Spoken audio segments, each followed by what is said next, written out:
Food. It is such a big topic, and especially around pregnancy and postpartum when mums are told to not eat this and to make sure you're eating that. And a lot of women end up getting really confused and not listening to their bodies. So today we're going to talk about vegan, vegetarian, and meat eating. Hi, I'm Tara, and thanks for joining me. I'm from Postpartum Nurturing. So yes, look, I'm not here to tell you what's the right way. I'm here to encourage you to tune into your body, and I'm sharing my experiences, my learnings, and what what I have experienced as well. So now, I have been a meat eater. I grew up with meat eating. We had homegrown chooks, and I also had a very health conscious mum. We had lots of vegetarian meals as well. And to be honest, as a kid, I never really liked the taste of meat. I had to smother it in some sort of sauce, and even in a curry, I would pick out, I'd have the curry, the sauce more than the meat. So yeah, I've been vegetarian, and I've been vegan as well. So I've never followed the keto or paleo or carnivore diet though. So that's not. I don't really go into those things at all. So despite all the pros, the cons, the research, the data, the opinions, and the traditions, um, everybody handles certain foods differently. And one thing for sure is that ancient cultures really had a lot of gratitude and respect when it came to eating meat and their food in general. They really sat down with prayer, with gratitude, and gave thanks to everything they ate. And I think that's a big part of what's missing in today's society. So that can really help. That with the energy, I feel like that really shifts the energy and the intention around what you're eating and how it affects your body. So wanted to note too that in pretty much all, except for maybe one or two cultures, postpartum, mums were given for their initial weeks after birth foods that were meat based, so lots of broths and soups and bone broths and things like that. And Hindu practices with the exception there, and maybe there might be another one as well. But even if a vegetarian culture was there, most of them did have just that specific period with eating some sort of meat or bone broth or something like that, and then they may have gone back to being vegetarian. So that's very interesting, right? And then, of course, in Ayurveda, I love Ayurveda. However, I do see that it does use a lot of dairy, and dairy is one of the inflammation foods that can cause issues in early postpartum. And a lot of mums that I've spoken to have stayed off dairy because they noticed that it affected their baby as well through the breast milk. So that's interesting. So again, listen to your body and observe what's going on with you and your baby.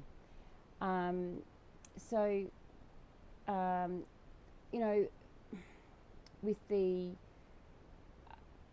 being vegan or vegetarian, I've also seen a couple of women that I sort of follow on social media. They have been vegan or vegetarian for years, and they actually say that they thrive on their diet and way of eating, and despite having babies and carrying that through their postpartum. So that's great too. So it's again different body types, different needs, different lifestyles, and we're coming back to what your body's saying. Now, a note on that: when I was pregnant with my fifth, I was vegan. I was eating lots of raw vegan actually, and I still cooked as well, but I was craving fish really strongly.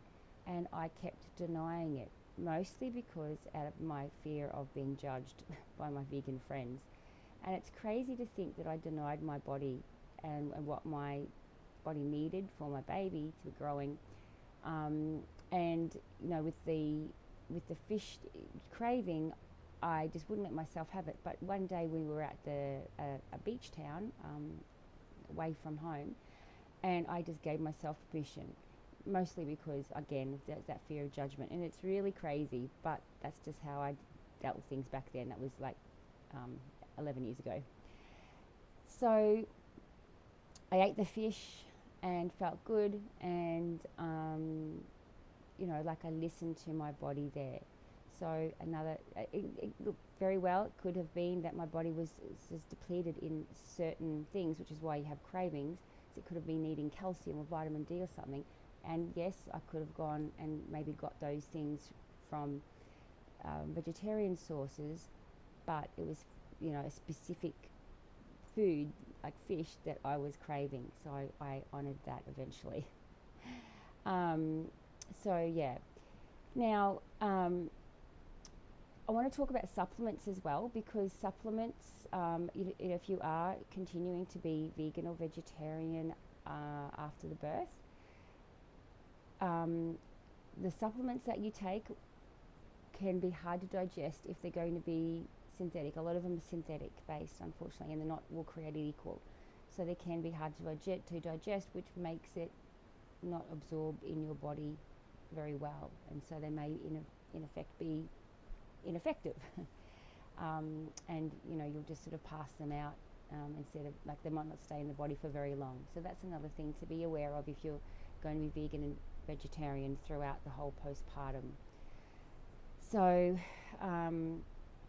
now it's important. One thing is important with iron deficiencies. Iron deficiency is often misdiagnosed for postpartum depression, and it's really important to be onto that. So if you can have a liquid iron supplement that's plant derived, I believe Floridex is one of the only ones, or we can get one from like your naturopath or something like that through a dispensary. So look for things like that if you can't sort of stomach things like that. I've not looked into iron infusions that you buy and a nurse does for you, but apparently they are very, very effective, because a lot of the supplements that doctors prescribe women make them feel very nauseous.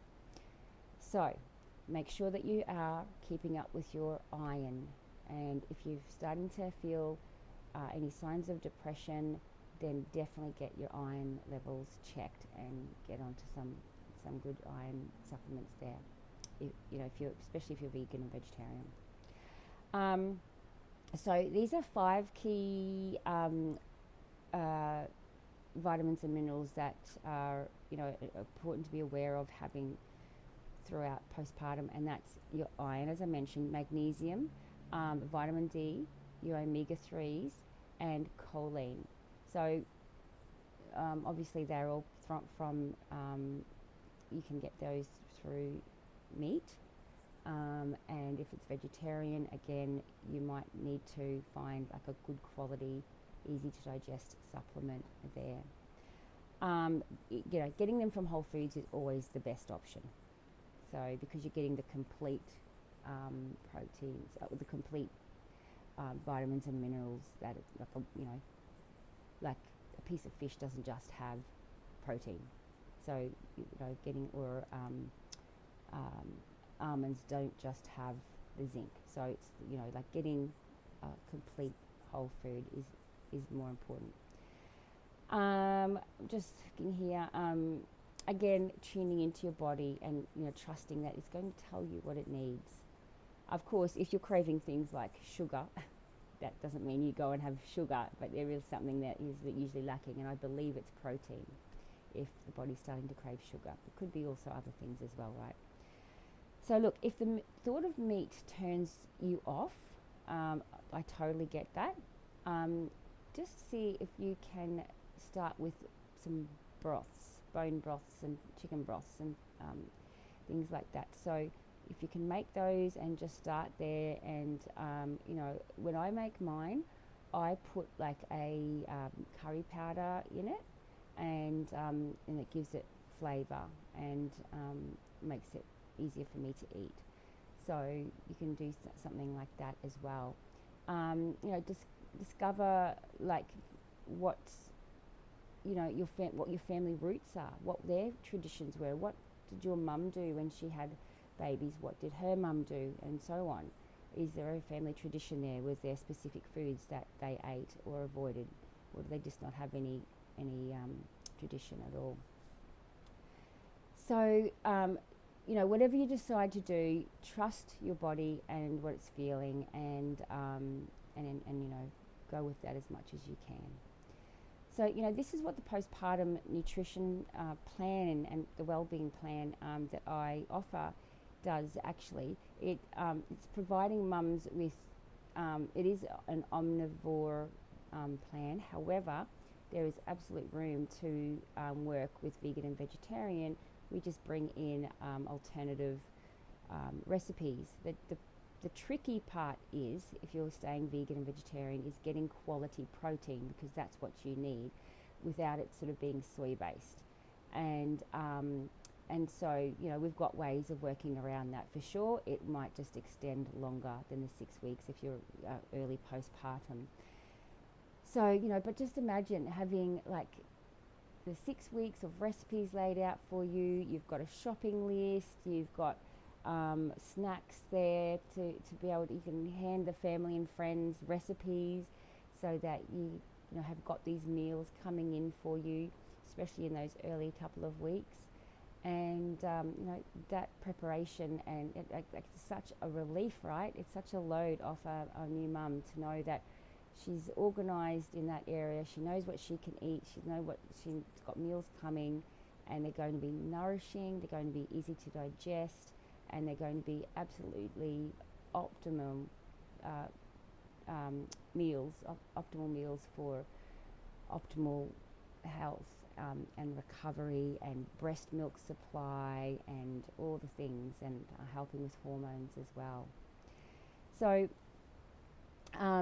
you know, if you want to chat more about this, if you're a little confused, if you're having any feelings of doubt, or even like a lot of mums like I did went through guilt when we stopped eating vegetarian or vegan and started to bring in meat, reach out to me. There's a free chat available. You can book it in via the link that I've got here in the blog and on the video.